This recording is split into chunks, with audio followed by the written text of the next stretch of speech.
Michigan Out of Doors Online is brought to you in part by...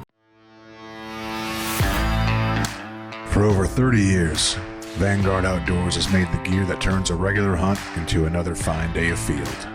We know that a good shooting stick or a nice pair of binoculars can make or break your day. Our design teams include serious hunters who work hard to bring you the best sporting optics, shooting sticks, tripods, bags, and more. We are Vanguard Outdoors. Hi everyone, welcome to Michigan Out of Doors. I'm Jenny Silik and we've got an exciting show in store for you this week. Jordan is going to take us on an underwater adventure spearfishing for walleye on Lake Huron. You won't want to miss that story. And Jimmy's got another adventure in store for us this week. Well, that's right, Jenny. We do have a couple more stories on this week's show. We are going to stop in at the weigh-in at a national bow fishing tournament that was just hosted here in Michigan a few weeks back. You won't want to miss that. And we're going to learn a few things about food plots that maybe you didn't know on this week's episode as well, in hopes of bringing that big monster buck a little closer this fall. Lots of good variety on this week's show. You stay tuned. I'm Jimmy Gretzinger, and it's time for Michigan Out of Doors.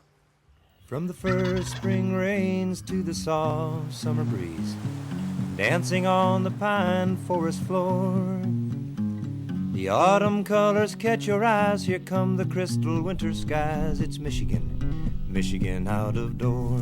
What a beautiful day in the woods. Someday our children all will see this is their finest legacy, the wonder and the love of Michigan. As the wind comes whispering through the trees, the sweet smell of nature's in the air. From the Great Lakes to the quiet stream, shining like a sportsman's dream, it's a love of Michigan we all share.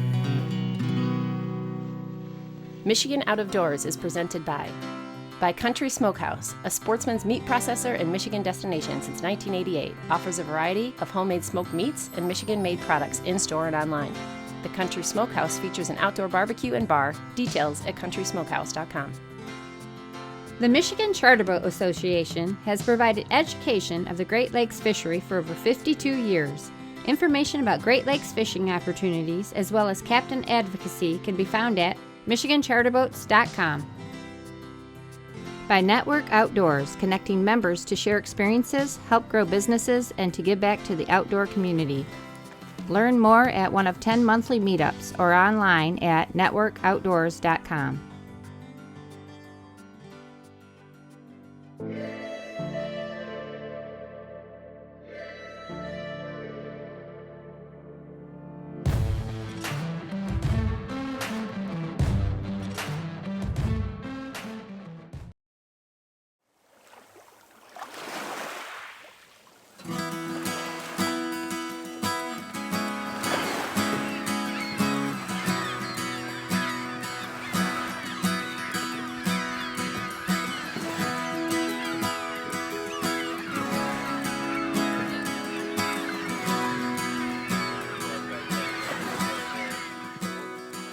We kick off this week's show way over in the Thumb, where I was able to tag along with a group of spear fishermen for a day on the water. Today we would be targeting walleye, something that has only recently become legal here in Michigan. Now we can legally spear northern pike, walleye, and lake trout on Lake Michigan and Lake Huron from Grand Haven south on Lake Michigan and from the Thunder Bay of Lake Huron down to Fort Gratiot Lighthouse on Lake Huron. Those are the new waters that are available for the game fish only. All the other rough fish can still be speared in all bodies of water, open to spear fishing year round, just like bow fishing. But the new game fish, if you want to spear them, you got to come to Lake Michigan or Lake Huron in those certain portions. And that all changed in October, I think it was October 14th of 2021 is when the commissioners passed it. And they gave us a couple caveats. So we have to get an underwater spearfishing license. It's an online license. It's the only place you can get it. And when you get that license, you will be required to report your effort and harvest every month. That's mandatory. And now you have to go online or through the app, and you can get those, get that e-license and report online. You have to do that every month, whether you went or you didn't go. They want to know if you went, and if you did go, they want to know how much time you put in, what areas you went to, and then what you got, if you got anything at all. The idea of spearfishing may seem pretty daunting, but the equipment is pretty basic. However, there are a few things you need to have in order to do it safely. If you want to go spearfishing, you're going to need a couple things. You're going to want a diver down flag and put that on a float, and that has to be within 100 feet of you at all times. And boaters need to stay 250 feet away from that flag to give you your space and make sure you're safe.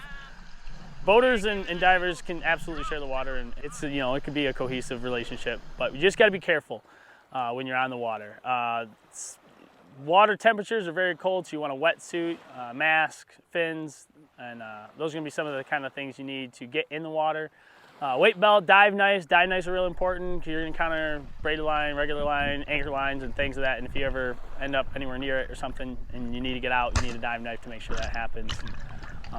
Spear guns, I recommend a spear gun about anywhere from 60 to 80 centimeters long, 2 bands. Just in case one band breaks, you always have a second one so your trip isn't ruined. Safety, you can also always dive with a buddy. If you ever get in a situation where you need help or you're big waves or something crazy happens, you just always have a buddy with you so that you have that system of, you know, helping yourself. If you can't help yourself, have a buddy to help you out. We were swimming down that edge, and as we started to approach that corner, we seen a really big school of drum, and there was a big walleye with them.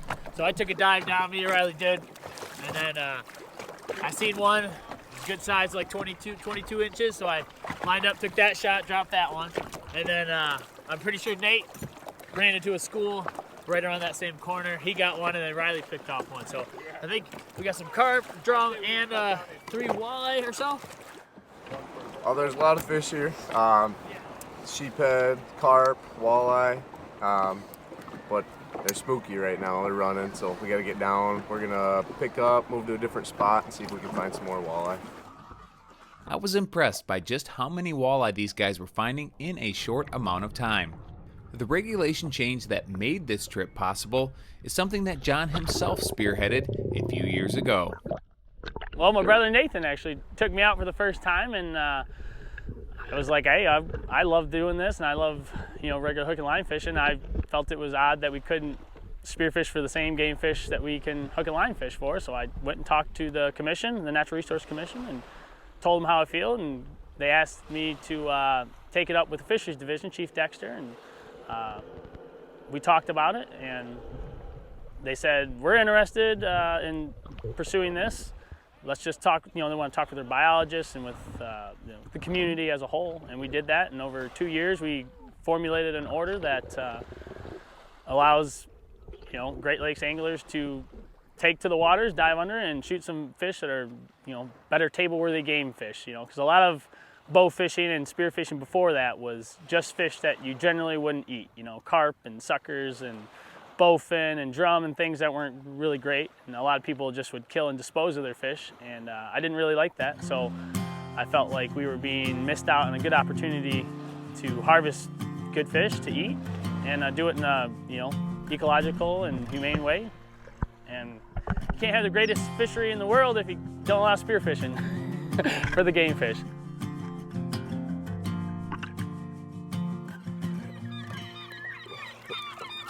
Nate and I were working along the drop-off on the rock ledge, and we spotted a walleye and a sheephead. So these guys are a little spooky, so we dive down and sit there for a second. Calm down. He came in to check us out, gave me a nice shot. It's my personal best walleye right now with the spear gun.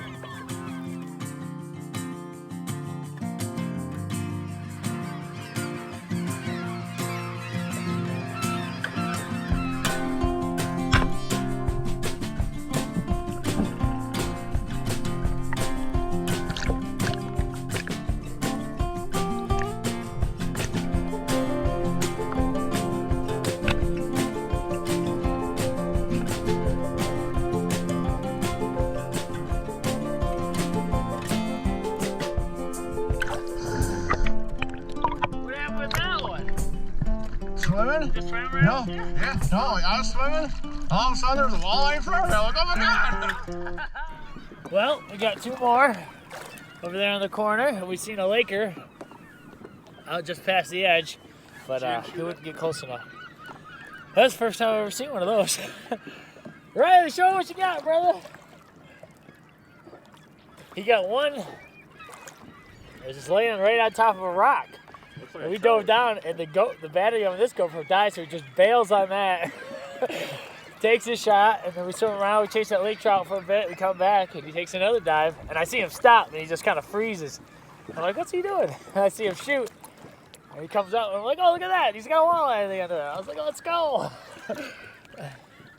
I think diving into the environment and actually getting to see the underwater world that these fish live in is by far the coolest thing. Getting to interact with them on a, eye-to-eye level is super cool. And the one thing I really like about spearfishing now over time is that when we go out to spearfish, we don't touch, harm, or handle any fish we don't intend to.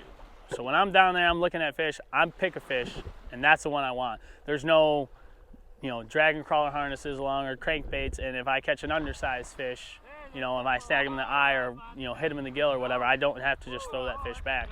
I look and I evaluate each fish that I want to shoot. I take that fish and I don't hurt another fish while I'm doing it. And I think between the actually, getting to interact with them and being really selective and, actually getting to clean up lures and trash while you're out there, it's just generally a good thing. I love being underwater and getting to see things and get cool video and stuff like that. We started off on the other side of the break wall. I think we shot 3 or 4 walleye over there. Stuff started getting scattered, spooky over there, so we relocated once. Came inside, a little calmer water, a little warmer. We shot one nice 6 or 7 pounder, a couple sheephead, a couple carp. And we John and Riley hit the drop off, and they found 2 or 3 more walleye and had a shot at a lake trout. They were chasing it down, just couldn't close the deal on it, but chasing that one drew them into some more walleye. So it's been a good day so far. 27. Okay. Well, man, she is chunky. Oh, that was a fat one. Yeah. We can get a couple more out there like that. 8 pounds? That's all 8 pounds. Yeah, that's an 8 pounder. 8? Okay, well, let's see. I bet you there's lead weights in the belly. Yeah. Wait too fast! We ended the trip with about 10 walleyes total, and all enjoyed a beautiful day on Lake Huron. It's easy to see why these guys love this sport so much. If you'd like to learn more information about spearfishing, check out the Michigan Spearfishing Association on Facebook, which is where most of these guys met. Special thanks to John and the crew for letting me tag along on a fun day here in the Thumb.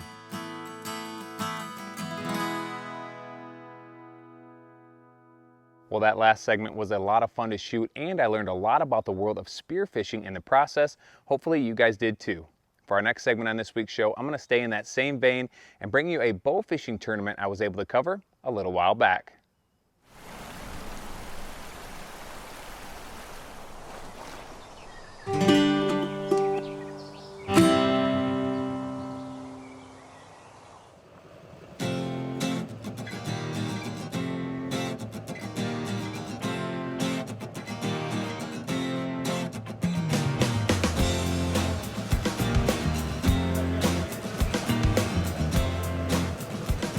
So we're at the Shiawassee County Fairgrounds. This is the BAA, which is Bow Fishing Association of America's World's Tournament. We've got somewhere around 80 teams weighing in. There's the 2 main, which is numbers, which is the most fish. There's also Big 20, you weigh your 20 biggest fish. Then there's the side pots, which are the DNR added in $1,000 for the biggest grass carp, which I don't know if there's one here yet or not. There's the biggest buffalo sucker, biggest common carp, and biggest dogfish, biggest gar, I believe. This tournament is held in different locations around the country and changes every year. But it's no surprise that it ended up here, with Saginaw Bay being one of the premier bow fishing destinations in the Midwest. It's a great location for the anglers, but it's also good for the area. Different representatives from different states put in bids, and then it's voted on, and whoever gets the most votes, that's where it's put put on in the United States. Saginaw Bay is, in my opinion, the mecca for bow fishing. It's perfect conditions, tons of shallow water, weeds that the carp can disappear in. We have a lot of common carp in there, good-sized common carp, a lot of dogfish, gar, goldfish, and people love to come out here, especially this time of year. They're all moving up into the shallows, spawning. There's thousands and thousands of them, so there's a lot to offer. Having big tournaments in areas like this helps bring in a lot of money from other states. Guys are doing lodging for a week in advance. They're out here scouting. They're paying for gas, all their food. So it's pouring a lot of money back into our local businesses. The Michigan DNR was also a part of this tournament, hoping to leverage the number of anglers on the water to learn more about the invasive grass carp. This is the weigh-in spot for the World Bow Fishing Tournament. The championships are here in Michigan this year, and the DNR got interested in this. These are a group of anglers that typically are a large number of reports, or at least get a few reports of invasive grass carp around the state every year. And so we thought this would be a good opportunity to get involved with some anglers that go to some areas we don't normally get to go, and see if they can shoot some grass carp, see if we could incentivize them to shoot some grass carp for us in some Michigan waters. Weighing a pot of gold, 84.3 pounds. Most people, when they think about bow fishing, they just, they think of just a lot of fish being shot. But these guys are also typically taking a number of fish that are non-native or in some cases invasive, and so they have a role there to play, I think. Although bow fishing may not be for everyone, the benefits of bow fishing are felt by anglers around the state, and that's just one of the reasons why many of the anglers on hand today enjoy this sport. There's a lot of good that happens from us doing this. One, we enjoy it. It's what we do. We really like, it gives us an opportunity to shoot our bows. You hunt, you shoot your bow 3 or 4 times, other than practice, at game, 3 or 4 times a year. I bet I shot my bow 600 times last night, if you like shoot a bow, this is where you're at. And it's really a cheap sport as well to get on a little John boat, go. You don't have to have these rigs. These are tournament shooters. These are guys that are going all over the country shooting fish. And you don't have to do that though. You can wade some of the stuff. There's a lot of ways to bow fish, and just the benefit of taking these rough fish and these invasive species out it just really helps our native fish. So it makes the walleye fishing better. It makes the bass fishermen better. Probably everything benefits from these carp and rough fish getting their numbers controlled as much as we can control them. If you're into hunting or you're into fishing, this is the best of both worlds. You get to go hang out with your friends, go on a boat. You don't have to be quiet. You can drive around. As long as you're not near houses and bothering people, that's a big thing that we push is be courteous, be respectful, have a good time, and help clean up the waterways. The big fish for the tournament was a carp weighing in at over 48 pounds, and the boat with the most fish weighed in over 900. Special thanks to all of the event organizers that made this tournament possible, and good luck to all of the bow fishermen still planning on hitting the water yet this summer.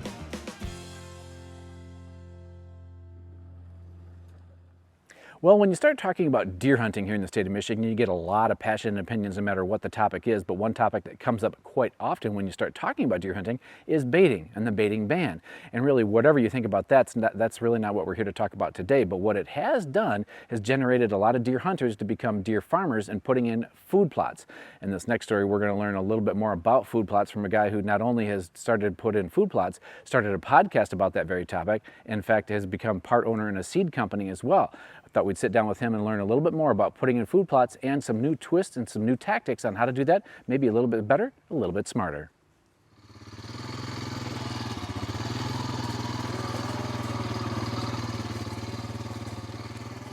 A few weeks back found me in Jackson County tagging along with Jared Van Hees, learning some tips and tricks about food plots. Jared is part owner of a seed company and has a popular podcast about habitat, so my first question was just, how did you get started? I always wanted my own property. That was a big goal of mine. And then realizing once you had that, the improvements you could make to literally have better deer hunting and better wildlife habitat, they can be done. So I just got bit by the habitat bug, and couldn't remember all the amount of information that's out there. There's so much information on it. So I started a podcast to interview people smarter than me and record it at the same time for selfish reasons so I could remember it, and then other people were in the same boat as me. So that's kind of how that got started. And then you know, throughout that, there are food plots, there's timber work, there's all kinds of stuff we can do.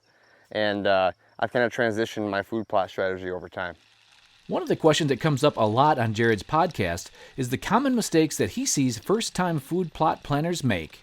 There's a few that we hit all the time on the podcast. It would be location. So most people want to go and they have a nice opening, right, you know, wherever it is on the property, and they plant that opening. It's easy to do that versus cut a bunch of trees down and create a new food plot.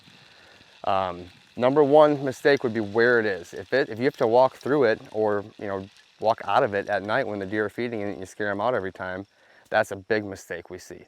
The convenience of maybe where you want to put it versus where it should be are two different things.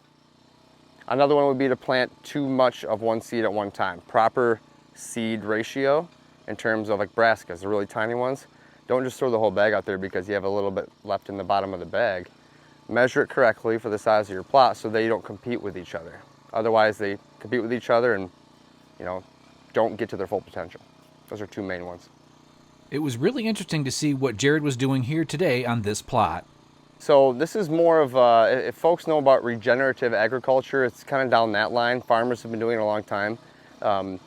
What you're trying to do is keep living roots in the soil for as long as possible. So before, when I first got this property, I'd come out here, I'd spray Roundup or glyphosate. I would wait 2 weeks, spray again, come back a third time, then I would disc it all up, you know, turn the soil up, plant the seed, and cultipack it in and pray for rain. Well, that's 3 trips down here for one planting and hoping you get some rain. And I live an hour and 15 minutes from here. So you can see how time and money add up with that. And I have 3 little kids at home, so it's always me trying to be more efficient. Now today we're going with a whole different method where I'm not spraying herbicide, I'm not tilling up the ground at all. I'm planting my seed into what's already out there, which is the fall mix, and I'm running over the top of the fall mix, which will terminate it with this tool, and plant itself. So the 5-foot tall grasses and mixes that are in the food plot right now that we'll see, when I run them over, are gonna go on top of the seed and form a thatch layer, which is like mulch, if you will, in your yard. And it holds the seed under it, holds moisture to it, and plants it, essentially plants it for you. One pass, one trip. This was something I had not seen before. The crimper that was on the other side of the cultipacker basically cut and killed the existing plants that were here in the plot. So instead of spraying and tilling, the plants were making a great bed of nutrients for the new seed Jared had laid out, all in hopes of bringing in the deer this fall. So access first. It needs to be in a spot where you can come and go and the deer and wildlife do not know you're there. If you're blowing a deer out every time you walk by your food plot or into your food plot, that's going to, you know, in Michigan, our deer will be out of here and become nocturnal. So as you can see, we can't even see where the food plot, and we're probably 30, 40 yards from it. So I would say location is most important, but know how to get to that location with your access first. Downwind, out of the wind, and don't, you know, be bumping deer on the way in there. Okay, so now that we've broadcasted our seed, we've used the roller crimper to crimp this rye down, this vitalized fall mix over it. Look at what we have here. We have a mat of vegetation covering our seeds. Got one here, one here, one here. That acts as we just planted the seed. That will decompose over time. That will feed the seeds. It will protect them from the hot sun like it's out today. Seedlings trying to germinate. It'll hold moisture and give them a greenhouse effect under this mulch canopy. We literally planted our seed within 1 or 2 passes, and this will all break down and feed each other and revitalize the soil over time. Nice. So it's better than trying to do it with the dirt? If you get great rain all the time, that works. We've been dealing with some seasonal droughts here in Michigan. Last fall we had a drought. This spring we have a drought. So anything we can do to keep the soil armored, to keep living roots in the soil, 12 months out of the year if we can, and we're putting nutrients from the roots and from this plant back into the dirt. We're feeding it, we're fertilizing. So essentially, over time, if you do this system enough, you will reduce your herbicide use, reduce your fertilizer use, doing a practice like we did today. Food plots have become a big deal here in Michigan over the years, and there is a lot to learn. Jared's podcast might be a way to avoid some mistakes and hopefully bring more deer in range this fall here in Michigan's Out of Doors. Thank you so much for joining us this week for Michigan Out of Doors. Make sure you stick around in upcoming weeks. We've got all sorts of great summertime fishing adventures headed your way. If you'd like to see where we are and where we're headed next, you can always check us out online. Well, that's right. Online is a good way to kind of keep track of us. You can do that through our website, our different social media platforms, as well as YouTube. You can actually subscribe to our channel there and get an email every time we post something new. Make sure you are joining us over the next several weeks. And as always, if we don't see you in the woods or on the water, hopefully you see you right back here next week on your PBS station. Michigan Out of Doors is presented by. Do you dream of somewhere bigger than your backyard? You can get there with Greenstone. Whether you want to hunt, fish, hike, or just watch the sunset, we're ready to help you own your place in the great outdoors. To learn more, visit greenstonefcs.com. By Network Outdoors, connecting members to share experiences, help grow businesses, and to give back to the outdoor community. Learn more at one of 10 monthly meetups or online at networkoutdoors.com. By Alta Equipment Company, providing sales, rentals, service, and parts because uptime matters. From earth moving to landscaping and light construction, Alta offers over 50 brands across 7 Michigan locations to serve you. More information online or 844-GO-2-ALTA. Closed captioning brought to you by Double E Ranch Foundation, a nonprofit 501c3 foundation working to make hunting and fishing accessible for those with disabilities.